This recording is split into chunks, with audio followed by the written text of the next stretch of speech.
Hello friends, Mithu kitchen ব্লগসে আপনাদের স্বাগত। আজকে আমি বানিয়ে দেখাবো মাটন বা খাসির মাংস দিয়ে কিভাবে স্টু বানানো যায়। তার জন্য আমি নিয়ে নিয়েছি 200 গ্রামের মতো খাসির মাংস, সাথে দিয়ে দিচ্ছি পরিমাণ মতো নুন আর আধা চামচের মতো গোলমরিচের গুঁড়ো। বাড়িতেই তৈরি কিন্তু এই গোলমরিচের গুঁড়োটা। যেহেতু আমি হেলদি স্টু বানাচ্ছি তার জন্য আমি বাড়িতেই সব মশলাগুলো দিয়ে দিচ্ছি আদা রসুন বাটা, দিয়ে দিচ্ছি একটা বড় পেঁয়াজ কুচি, দিয়ে হাত দিয়ে আমি একটু ভালো করে মেখে নিচ্ছি। মেখে কিন্তু ম্যারিনেট করে নিচ্ছি। ফ্রেন্ডস, পুরো ভিডিও দেখে ভালো লেগে থাকলে লাইক কমেন্ট শেয়ার করে চ্যানেলটিকে সাবস্ক্রাইব করার অনুরোধ রইল। জামাই ষষ্ঠীতে জামাই নানা ধরনের তেলানি আর ফ্রাই জিনিস খেয়ে বা ভালো মন্দ খেয়ে পেট খারাপ হয়ে গেলে তখন কিন্তু জামাইকে এইভাবে কিন্তু স্টিউ বানিয়ে দিতে পারেন। তাহলে কিন্তু পেটের রোগও সেরে যাবে, জামাই সুস্থ হয়ে ভালোভাবে বাড়িও যেতে পারবে। তো দেখুন, মাটনটাকে ভালোভাবে ম্যারিনেট করা হয়ে গেছে, রেখে দিচ্ছি 10 মিনিটের মতো। তারপরে নিয়েছি একটা প্রেসার কুকার, দিয়ে দিচ্ছি আমি সর্ষে তেল, 2 চামচের মতো সর্ষে তেল দিয়ে দিয়েছি। চাইলে আপনারা সাদা তেল বা বাটারে এই রান্নাটা করতে পারবেন। তারপরে আমি ম্যারিনেট করা মাটনটা দিয়ে দিচ্ছি। মাটনটা দিয়ে কিন্তু আমি একটু নেড়ে চেড়ে নিচ্ছি। একটু খুন্তি দিয়ে নেড়ে চেড়ে ম্যারিনেট করা মাটনটাকে একটু ভাজা ভাজা করে নিচ্ছি বা একটু কষিয়ে নিচ্ছি, যাতে একটু ভাজা ভাজা হয়ে গেলে এর টেস্টটা দারুণ আসবে আর এর মধ্যে যে এক্সট্রা জলটা থাকে এটা শুকিয়ে যাবে।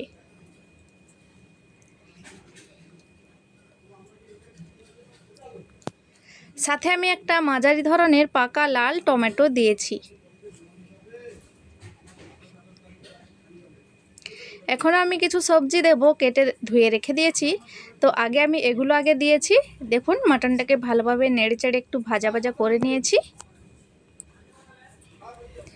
বাড়িতে কেউ শরীর অসুস্থ থাকলে তাদেরকে কিন্তু এভাবে স্টিউ বানিয়ে দিতে পারেন, খুবই হেলদি এবং টেস্টি।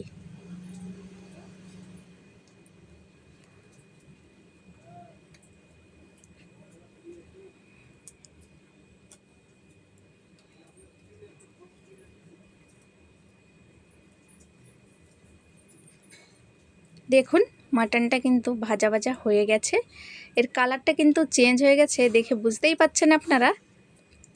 তো ফ্রেন্ডস, এইভাবে একবার স্টিউ বানিয়ে দেখুন, না বানালে আপনারা বিশ্বাসই করতে পারবেন না কতটা টেস্ট লাগে আর কতটা হেলদি।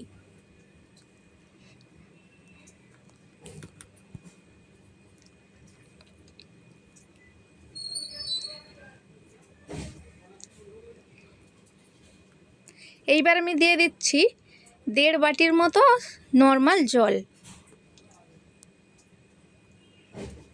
জলটা দিয়ে ভালো করে আমি নেড়ে চেড়ে মিশিয়ে নিচ্ছি।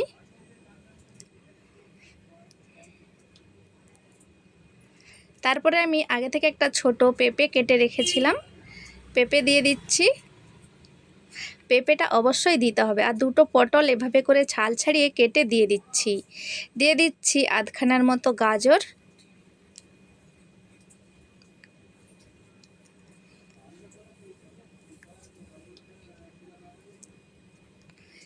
সবজিগুলো দিয়ে প্রেসার কুকারে ঢাকনাটাকে বন্ধ করে 6টা সিটি লাগিয়ে নিয়েছি।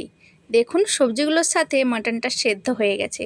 এই সময় আমি কিন্তু একটা বড় বাটির মধ্যে নামিয়ে নিয়েছি। দেখুন, মাটনটা খুবই সেদ্ধ হয়ে গেছে। এই সময় গরম, তাই আমি আপনাদের দেখাতে পাচ্ছি না। সাথে কিন্তু আমি আলুও কেটে রেখেছি, আলুটা আমি এখন দেব। তারপরে ওই কুকারের মধ্যেই 1 চামচের মতো সর্ষে তেল দিয়ে দিচ্ছি গোটা গরম মশলা, তেজপাতা ফোড়ন।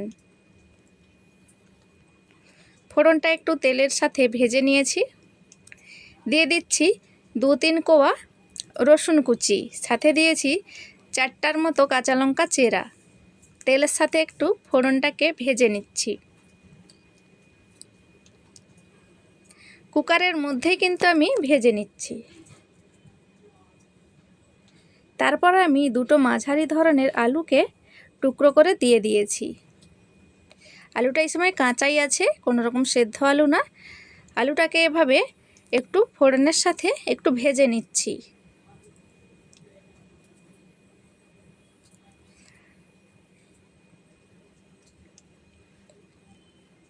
তারপরে দিয়ে দিচ্ছি মাটনটা যে সেদ্ধ করে রেখেছিলাম তার জলটা দিয়ে ভালো করে এভাবে নেড়েচেড়ে একটু মিশিয়ে নিয়েছি। তারপরে দিয়ে দিচ্ছি এই সেদ্ধ করা মাটনটা, সবটাই দিয়ে দিয়েছি। দিয়ে ভালো করে নেড়েচেড়ে নিচ্ছি। আপনারা দেখেই বুঝতে পাচ্ছেন মাটনটা খুবই সেদ্ধ হয়ে গেছে, ভালোভাবে সেদ্ধ হয়ে গেছে। জলটা কিন্তু এতটাই থাকবে, বেশি জল আর দেওয়া যাবে না। এবার আমি ঢাকনাটা বন্ধ করে 3টা সিটি লাগিয়ে নেব, যাতে আলুটার সাথে মটনটা আরও একটু সেদ্ধ হয়ে যায়। যেহেতু আমি স্টু বানাচ্ছি তার জন্য কিন্তু মটনটা ভালোভাবে সেদ্ধ হওয়াটা খুবই জরুরি। 3টে সিটি লাগিয়ে নেওয়ার পরে যতক্ষণ না ঢাকনাটা খুলে আসছে ততক্ষণ ওয়েট করছি।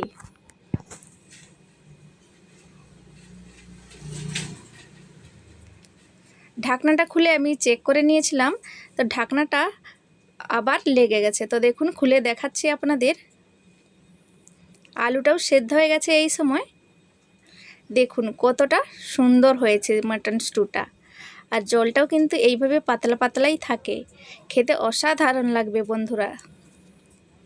দেখুন চাইলে কিন্তু আর একটু গোলমরিচের গুঁড়ো যে যেমন ঝাল খায় দিতে পারেন, এখানে আমি একটু কম দিয়েছি। নুনটা এই সময় চেক করে নেবেন, চাইলে একটু জিরে গুঁড়ো দিতে পারেন। তো দেখুন আমার এই মাটন স্টু রেডি হয়ে গেছে, আমি বাটার দিয়ে সার্ভ করে নিচ্ছি।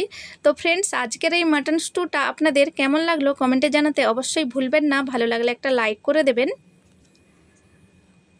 তো ভালো করে বাটারটা দিয়ে এইভাবে গরম গরম অবস্থায় একটু মিশিয়ে নিয়েছি। দেখুন কতটা সুন্দর লাগছে। এইভাবে মাটনটা সেদ্ধ করতে হবে। দেখুন কতটা সেদ্ধ হয়ে গেছে। একটা বাটির মধ্যে ট্রান্সফার করে নিয়েছি। দেখুন কতটা দারুণ লাগছে দেখতে। বাড়িতে অবশ্যই বানাবেন এভাবে মাটন স্টু।